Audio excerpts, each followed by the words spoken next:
Good morning my dear student. आज जो हम बात करने वाले हैं वो केमिकल बॉन्डिंग चैप्टर में हम हाइब्रिडाइजेशन पे बात करने वाले हैं। अब हाइब्रिडाइजेशन को हम कैसे निकालते हैं, और ऐसा नहीं है कि हम सिर्फ हाइब्रिडाइजेशन को ही हाइब्रिडाइजेशन पे डिस्कस करने वाले। इस हाइब्रिडाइजेशन से और भी बहुत सी बातें हैं जो आप सीखेंगे। कैसे सीख सकते हैं? देखिए हाइब्रिडाइजेशन से और क्या क्या बात स्टार्ट होनी है। देखिए बेटा, एक ही फॉर्मूले से आप बहुत सारी बातें सीखने वाले हैं। मैं बता रहा हूं बहुत इजीली है, 10 से 15 मिनट में, चाहे वो मेडिकल स्टूडेंट हो या इंजीनियरिंग स्टूडेंट हो, एक क्वेश्चन बेटा श्योर है आप लेकर ही जाओगे। एक क्वेश्चन कंफर्म है 10 से 15 मिनट में। कैसे? ठीक है, हाइब्रिडाइजेशन से और क्या क्या सीखना है वो देखते हैं। हाइब्रिडाइजेशन सेकंड, इसमें क्या आएगा? Number of bond pair electron. Number of bond pair electron कैसे लिख लेगा? Second, number of lone pair electron. Lawn pair electron देखते थे ना कैसे निकलता है, आज पता चलेगा। तीसरा बेटा, इसका डाइपोल मोमेंट कितना होगा? डाइपोल मोमेंट को म्यू से रिप्रेजेंट करते हैं, डाइपोल मोमेंट कितना होगा। और नेक्स्ट इसमें आप देखेंगे कि कोई भी मॉलिक्यूल आपको दिया गया है उसका नेचर कैसा होगा, क्या वो सिमेट्रिकल है या आपका नॉन सिमेट्रिकल है। नॉन सिमेट्रिकल है तो देखो बेटा मैंने क्या कहा है, देखिए हाइब्रिडाइजेशन ऐसा नहीं होता इसमें हाइब्रिडाइजेशन की बात करनी है। हाइब्रिडाइजेशन से अलग उस हाइब्रिडाइजेशन में आप और क्या क्या कर सकते हैं किसी मॉलिक्यूल में। ठीक है, आपसे किसी ने क्या कहा है कि हाइब्रिडाइजेशन निकालिए इस मॉलिक्यूल का, लेकिन ऐसा नहीं है कि सिर्फ हाइब्रिडाइजेशन ही निकालना होता है। उससे अलग भी बहुत क्वेश्चन बनते हैं कि उसमें नंबर ऑफ बॉन्ड पेयर कितना है, उसमें number of lone pair electron कितना है, उसका डाइपोल मोमेंट कितना है, नेचर कितना है। तो सिर्फ एक ही फॉर्मूले से, कितने से? सिर्फ एक ही फॉर्मूले से आप कितनी बातें सीखेंगे? हाइब्रिडाइजेशन भी, number of bond pair electron भी, number of lone pair electron भी, उसका डाइपोल मोमेंट कितना है, उसकी नेचर कैसी है, क्या वो सिमेट्रिकल है या नॉन सिमेट्रिकल है। तो सिर्फ 2 मिनट ध्यान से सुनिए मुझे। कितना मिनट सुनना है? सिर्फ 2 मिनट। कैसे? देखिए मैं यहां पे आपको एक फॉर्मूला बता रहा हूं। n equal 1/2 b plus m minus c plus a। देखिए बेटा यहाँ पे जो b है, ध्यान से देखना है, ये जो b है इसे आप क्या कह सकते हैं? Number of balance electron. क्या कह सकते हैं बेटा? Balance electron. और इजिली आप इसे क्या कह सकते हैं? Group number. उसका ग्रुप नंबर क्या है? जितना ग्रुप नंबर होगा उसको यहाँ पे अप्लाई करना है। एम का मतलब क्या है बेटा?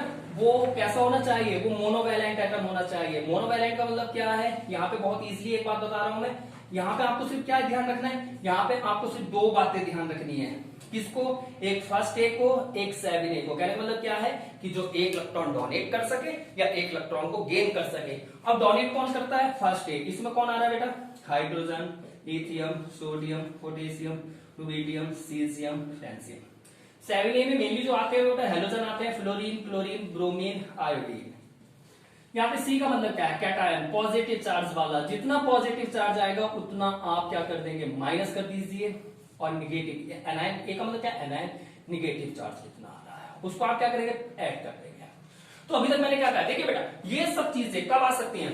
कितना उसमें बॉन्ड पेयर इलेक्ट्रॉन है, कितना उसमें लॉन पेयर इलेक्ट्रॉन है, कितना उसका डाइपोल मोमेंट है, क्या उसकी नेचर है, ये सब कब हो सकता है? जब आप हाइब्रिडाइजेशन निकालना सीखेंगे। बहुत इजी है, एक फॉर्मूला बताया है यार। n इक्वल क्या है? 1/2 b plus m minus c plus a। b क्या है? Number of balance electron.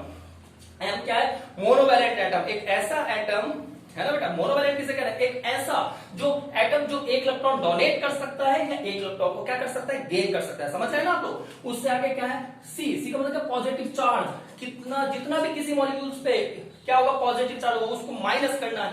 और ए का मतलब क्या? निगेटिव चार्ज या एनायन। तो इससे क्या है? अब आपको क्या करना है? ये एन की वैल्यू को देखना है। किसको देखना है? एन की वैल्यू। अब एन की वैल्यू का एक सीधा एक पॉइंट और याद रखिए। देखिए ज्यादा याद नहीं करना है, सिर्फ एक छोटा सा पॉइंट आपको याद करना है। क्या करना है? एन की वैल्यू। फॉर्मूला तो याद हो गया ना? N equal 1/2 b plus m minus c plus a। इतना सा पॉइंट याद रखिए। मैं सच बता रहा हूं 2 मिनट में ये सब चीजें आने वाली हैं आज आप लोगों को।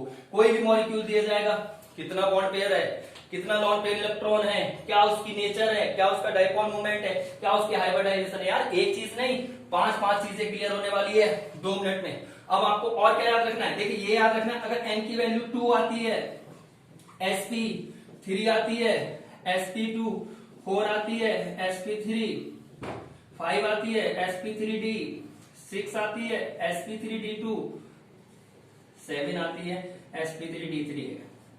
अब आप बोलोगे कि ये तो सर हमें आता है। मुझे पता है ये आप लोगों को आता है, लेकिन बेटा ऐसा नहीं है कि आप लोगों को आता है। ठीक है, हाइब्रिडाइजेशन आता है, बच्चा फर्स्ट ईयर ट्वेल्थ में सीख लेता है हाइब्रिडाइजेशन, लेकिन उस हाइब्रिडाइजेशन के बाद और क्या क्या कंडीशन जनरेट होती है उस मॉलिक्यूल में, वो कितना इजीली है ये अभी पता चल जाएगा आपको। सपोज क्या करता हूं, एक छोटा सा मॉलिक्यूल ले लेता हूं, ये बार बार पढ़ते हैं इसलिए सबसे शुरू में इसको ले लेता हूं CH4। अब इसमें कैसे करना है, देखो बेटा n इक्वल 1/2। ये जो नंबर ऑफ बैलेंस इलेक्ट्रॉन हमेशा सेंटर एटम का देखना है। सेंटर एटम कौन, जो अकेला है। सेंटर एटम कौन होता है, जो अकेला। अब इसमें अकेला कौन है, carbon. Number of balance electron ये ग्रुप नंबर। अब कार्बन कौन से ग्रुप का होता है, 4। अब क्या करना है बेटा, ये तो सेंटर एटम होगा। अब ये देखो उसके साथ कौन अटैच है, अटैच कौन है, हाइड्रोजन। अगर सेंटर एटम के साथ एक ऐसा एटम अटैच है जो इसमें आ रहा है, जो इसमें क्या हो रहा है बेटा, आ रहा है सेंटर एटम के साथ। ध्यान से सुनो, कोई मॉलिक्यूल लिया n इक्वल 1/2, बैलेंस इलेक्ट्रॉन किसका रखना है, बोलो बैलेंस इलेक्ट्रॉन उसका रखना है बेटा जो कौन है, सेंटर एटम है। उसके साथ जो अटैच है, ध्यान से सुनो, जो उसके साथ अटैच है वो इनमें होना चाहिए। अगर इनमें है तो ठीक है, इनमें नहीं है तो उसे क्या कर देते हैं, हम 0 कर देते हैं। सुना ना ध्यान से, कहने बोले क्या, जो सेंटर एटम के साथ अटैच है वो कैसा होना चाहिए, वो इसमें होना चाहिए। अब हाइड्रोजन है, कितना है बेटा, 4 जितना है। कोई पॉजिटिव निगेटिव तो इसमें है नहीं, तो बॉक्स बंद करिए, 1/2 × 8। तो n की वैल्यू कितना आ गया, 4 पे कौन सा हाइब्रिडाइजेशन, sp3। अब ये बात तो आपको आती थी, मुझे नहीं पता इस मेथड से आती थी नहीं आती थी, लेकिन आती थी, इतना तो कंफर्म है। लेकिन उससे आगे की बात, अब आपसे पूछे कि CH4 मॉलिक्यूल में कितना बॉन्ड पेयर इलेक्ट्रॉन है, तो आप क्या करिए, लिखिए number of bond pair electron. पहला पॉइंट ये है बेटा। अब इसको आप कैसे निकाल सकते हैं, बॉन्ड पेयर इलेक्ट्रॉन। पहला क्वेश्चन तो बॉन्ड पेयर इलेक्ट्रॉन का है, तो बहुत इजी तरीका बता रहा हूं। ऐसे करते हैं ना, इस बॉन्ड पेयर इलेक्ट्रॉन को हम कैसे कर लेते हैं, ऐसे कर लेते हैं। कैसे, ऊपर लिखिए आप नंबर ऑफ कॉर्नर। क्या लिखे बेटा, नंबर ऑफ कॉर्नर। कॉर्नर उसे कहेंगे आप, किसे कहेंगे नंबर ऑफ कॉर्नर, बोलिए। नंबर ऑफ कॉर्नर आप उसे कहेंगे जो n की वैल्यू आई है। n की वैल्यू कितना है बेटा, 4। नीचे क्या लिख दीजिए आप, number of atom. Number of atom उससे कहेंगे बेटा जो सेंटर एटम के साथ अटैच है। कौन है सेंटर, हाइड्रोजन। कितना है बेटा, 4। इससे नीचे। अब कॉर्नर में से नंबर ऑफ एटम को हम माइनस करेंगे, तो माइनस करना है, क्या करना है, नंबर ऑफ कॉर्नर ऊपर लिखना है, नंबर ऑफ एटम उसके नीचे लिखना है, उसके बाद उसको माइनस कर देना। माइनस करने के बाद जो आएगा, कितना आया बेटा, 0 आ गया। तो जो आया, कौन आया, 0 आया। ये आपका number of lone pair electron हो गया, number of lone pair electron. तो ये वाला पॉइंट निकल के आया। कैसे किया, आपने फॉर्मूला लिखा, नंबर क्या आया बेटा, n इक्वल 1/2, 4 + 4, n की वैल्यू 4 पे क्या था, sp3 हाइब्रिडाइजेशन निकालना है। उसके बाद आपको क्या करना है, ऊपर क्या लिखना है, number of corner. Number of corner कितना है, 4।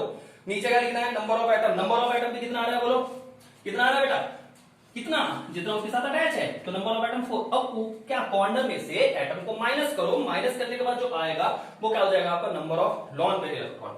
अब जो नंबर ऑफ एटम है, क्या है बेटा, जो नंबर ऑफ एटम है, इसको हम क्या कह देते हैं, देखिए दूसरा पॉइंट कहां से आ रहा है, जो नंबर ऑफ एटम होता है उसको हम क्या कह देते हैं, number of bond pair electron. क्या कह देते हैं, बॉन्ड पेयर इलेक्ट्रॉन। तो number of lone pair electron भी आया, number of bond pair electron है। अब बात क्या आती है, अब इस क्वेश्चन के ऊपर बात आती है कि उसका डाइपोल मोमेंट कितना होगा। तो देखिए डाइपोल मोमेंट का बहुत इजी तरीका बता रहा हूं, याद रखिए। अगर किसी मॉलिक्यूल में, क्या बोला हूं, अगर किसी मॉलिक्यूल में बेटा अगर लॉन पेयर इलेक्ट्रॉन 0 आ जाए, क्या बोला मैंने, अगर किसी मॉलिक्यूल में लॉन पेयर इलेक्ट्रॉन कितना आता है, 0 आ रहा है, तो याद रखिए लॉन पेयर इलेक्ट्रॉन, यहां पे लिख देता हूं, number of lone pair electron अगर आपका कितना आता है, 0 आ जाता है। क्या 0 आता है, वो हमेशा कैसा होता है, जिसका लॉन पेयर इलेक्ट्रॉन उसका डाइपोल मोमेंट हमेशा 0 होता है। कैसा होता है, 0। और जहां पे बेटा number of lone pair electron, ध्यान से सुनिए, अगर 0 नहीं आता है, क्या बेटा 0 कोई चीज आ जाती है, 0 नहीं आता है, not 0, always dipole moment not 0। तो मैंने क्या कहा है, ध्यान से सुनिए, मैंने ये कहा है, ये तो हो गया ना बेटा, number of lone pair electron 0, number of atom को क्या कहते हैं, number of bond pair electron. आगे क्या है कि क्या, कि उसका डाइपोल मोमेंट 0 है या नहीं है। तो बहुत इजी है, किसी भी मॉलिक्यूल में अगर उसमें number of lone pair electron 0 आया, कितना आया, 0 आया, तो उसका डाइपोल मोमेंट भी 0 होगा। और उसका अगर number of lone pair electron 0 नहीं आता है तो उसका डाइपोल मोमेंट भी 0 नहीं होगा। तो ये कैसा हो गया बेटा, इसका डाइपोल मोमेंट, CH4 का डाइपोल मोमेंट कैसा हो गया, 0। अब नेक्स्ट पॉइंट, क्या नेचर, क्या वो सिमेट्रिकल है या नॉन सिमेट्रिकल है, बहुत इजी है, याद रखिए, जिसका डाइपोल मोमेंट 0, जिसका डाइपोल मोमेंट क्या होता है बेटा, 0 होता है, वो ऑलवेज सिमेट्रिकल होता है। कैसा होता है, सिमेट्रिकल। और जिसका डाइपोल मोमेंट 0 नहीं होता है वो कैसा हो जाएगा बेटा, नॉन सिमेट्रिकल। कैसा हो जाएगा, नॉन सिमेट्रिकल। तो बहुत इजी है। तो इसका मतलब क्या है कि एक ही पॉइंट से, किससे, सिर्फ एक ही फॉर्मूले से कितनी बातें आ सकती हैं, हाइब्रिडाइजेशन आ सकता है। हाइब्रिडाइजेशन है, उसके बाद क्या आएगा, number of bond pair electron कितना है, समझ रहे हो ना आप लोग। तीसरा पॉइंट क्या आएगा, number of lone pair electron कितना हो सकता है। नेक्स्ट क्या आएगा बेटा, डाइपोल मोमेंट। डाइपोल मोमेंट बहुत इजी होता है, number of lone pair electron 0, dipole moment 0। Lawn pair electron not 0, dipole moment not 0। Lawn pair electron 0 होने पे डाइपोल मोमेंट कैसा है बेटा, 0, सिमेट्रिकल मॉलिक्यूल। और अगर लॉन पेयर इलेक्ट्रॉन 0 नहीं है तो डाइपोल मोमेंट भी 0 नहीं होगा, और कैसा होगा, नॉन सिमेट्रिकल होगा। कैसा होगा, नॉन सिमेट्रिकल होगा। अब आगे देखिए, इसमें और बात बताता हूं, देखिए कैसे।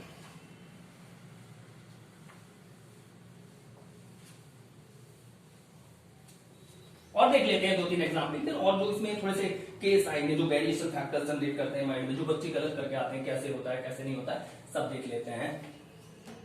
देखो कैसे करने वाले हैं। देखिए बेटा आगे कैसे आता है, मान लीजिए उसने H2O दिया।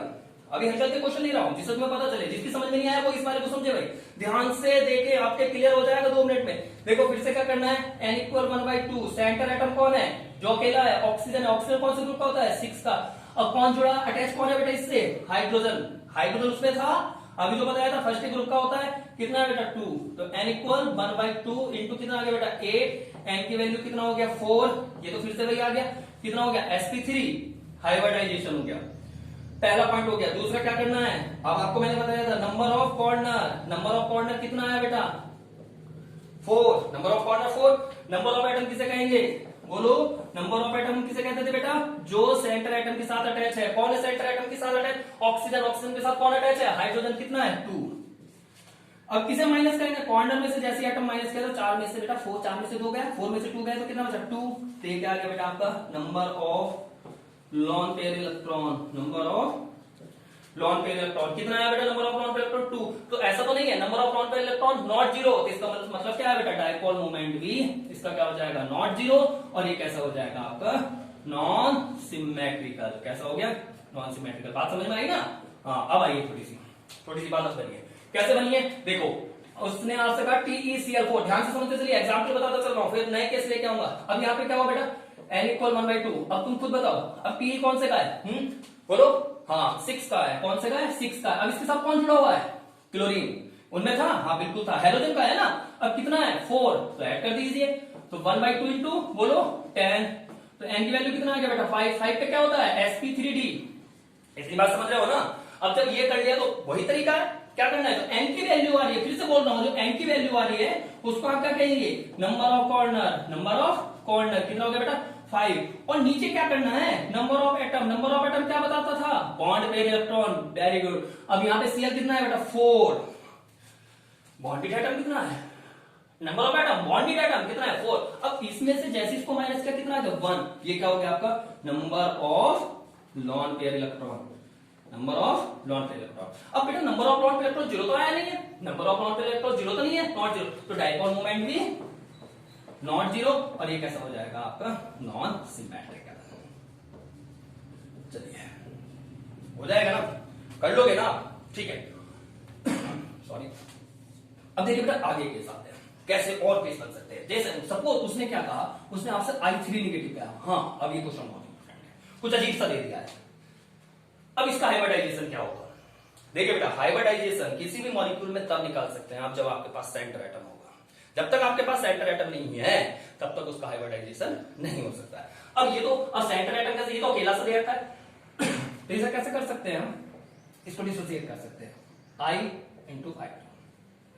ये हो गया। अब क्या करेंगे इसमें आप, अब सेंटर एटम बन गया, कौन बन गया I। तो 1/2 I कौन से का है, 7 का है, +1, तो कितना हो गया 10। तो n की वैल्यू कितनी आ गई बेटा 5। तो 5 पे क्या होगा sp3d। ठीक है, अभी मैं आपसे 2 मिनट में मिलता हूं, ठीक है। अभी इसमें आगे मैं बात करता हूं, आ रहा हूं, ठीक है, ओके 1 मिनट।